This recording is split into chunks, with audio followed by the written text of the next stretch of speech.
Either way, it's cool that you seem to find so many black-owned places. Is there a big population of black people? Hmm. A lot of Black Americans are looking to live there.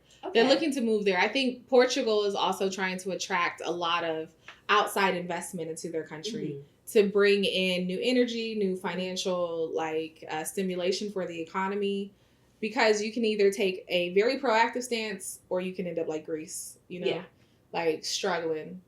But no, I went on a Black in Lisbon walking tour, Ah, I love it. and I didn't quite love it.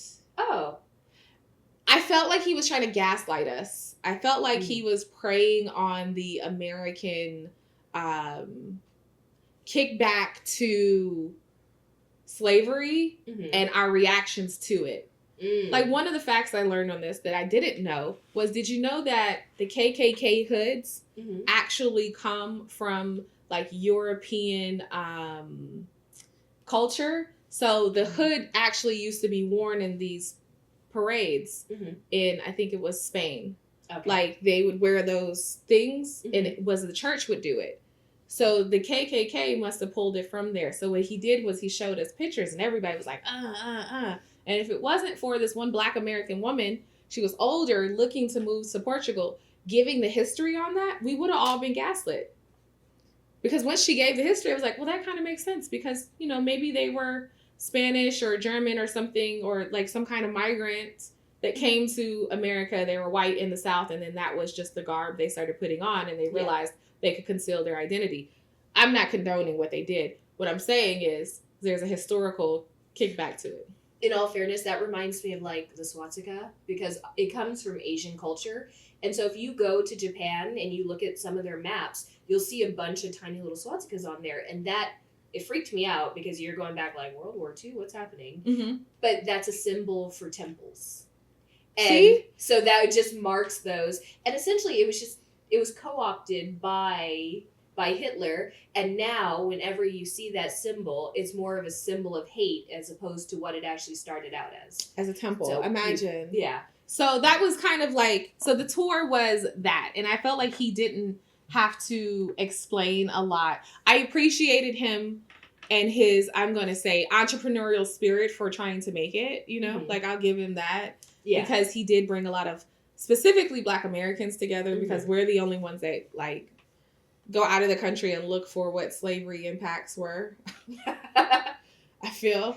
So I was a bit like, I was over the tour. I personally didn't even want to do it. Lukey made me do it, so I was there. And then because she knew him, I couldn't just walk away. But I was done with it. Like, You were so weird about cultural tours. Like in London when we did that graffiti tour, you looked like you were so done with it.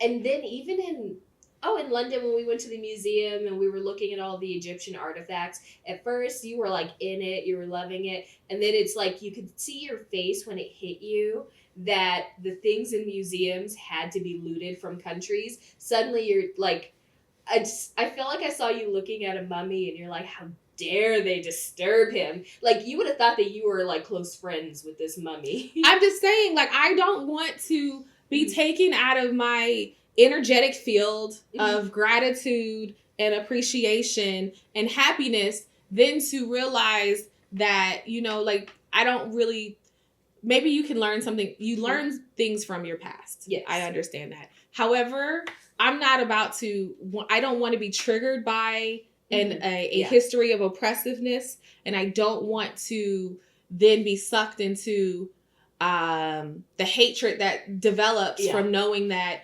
your ancestors were taken advantage of. So, I mean, in that aspect, that was fine. So we walked around, we saw sights. He talked about slavery. We talked about indentured servitude. We talked about how, like, they didn't care about us, et cetera, et cetera, et cetera, blah, blah, blah.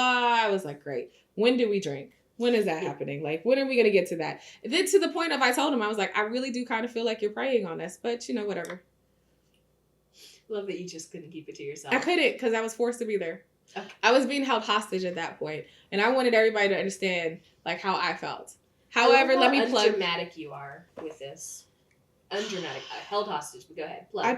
I supported this man in all his endeavors. He did have some really good suggestions, though, for other Black-owned businesses, because he only supported Black-owned businesses. So that's awesome. So in this, he had an appreciation for the things I said. I had an appreciation for like overall what he was trying to do. I just gave him a couple tips on how I felt impactfully we could move forward in this tour to give it like some empowering, benefits. I'm certain that that's exactly what he wanted, was real-time feedback. Yeah, he was like, fuck her. He was like, can you read? No. I can read. I'm not going to read this, though. Like, the fact that you got me walking up 800 steps. What is this significant of? Is this like a... Tell me. But it was... Anyway, I'll plug the tour, though, because I do want you guys to go support him when you're in Lisbon. It'll be in the description box because we have to support each other. That's just my personal emotional stance on our history of being enslaved, as we politically correct say this now. But you know what? History is so interesting. It is. You do have to hear it from so many different perspectives because we don't have time machines. So it's helpful to hear it from his perspective and then read up on it. And then you're going to hear it from someone else's. You gotta. This is true, though, because I'm not going to make this whole episode about this, but like the American spirit... Mm-hmm. I don't know. I think our spirit is we're very rebellious, mm-hmm. and we want to fight everything. And there are other cultures of our complexions that their spirit is fuck rebellion.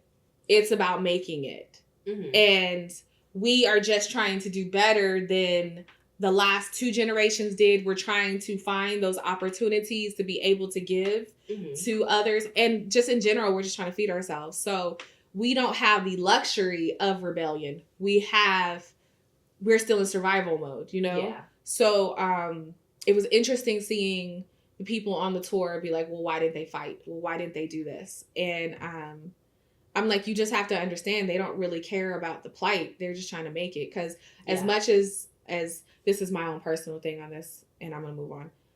As much as race is like an inhibitor in life at times, money gets you way further. So if you're focused on being Black as opposed to focused on making money, you're your own worst enemy. Because you're gonna knock down more doors with your money than you are with saying, hey, I'm Black and you need to respect me. It's no, fuck you, I pay you. I'm gonna move further than you. That's mm-hmm. just my personal take on it. Oh yeah. So yeah. But the tour, I mean, go see it. I would support him. I mean, I did. Okay. Outside of that, I did meet a lot of Black Americans that were like from DC. Mm-hmm. It was really cool. I met one lady who was on sabbatical. And I'll be honest with you, I was like, you've been here for 5 months mm-hmm. on sabbatical? You brought your mom out for a month? Like, that was the dopest thing to me. Mm-hmm. And I don't generally pry into what somebody has going on in their life. Yeah. But I really was like, what do you do? Because I want to know how you can get 5 months off and still be employed. I mean, I assume if you're like a professor at a college, you can take a sabbatical and then you're off for an entire semester. That makes so much sense. I didn't think of that. I never asked her, but that does. That's the only thing I can think of that you'd be able to take off like 5 months and still go back and have like career security. Yeah, maybe she's a researcher or yeah. So it was. I think there's a lot of Americans moving there, mm-hmm. especially Black Americans, because the population is growing. Okay. And then like Portugal is doing a lot to entice digital nomads mm-hmm. to come, like those in the cryptocurrency, those mm-hmm. in the tech field, to come and work. You can buy a house in Bitcoin there. How's the cafe culture there?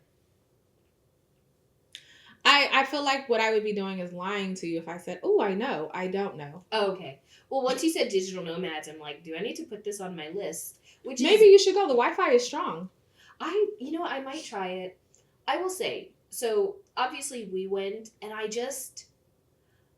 never had a strong urge like, oh, I'm going to need to return to Lisbon. There was something about it that I'm not going to say it felt forgettable. It just felt comfortable.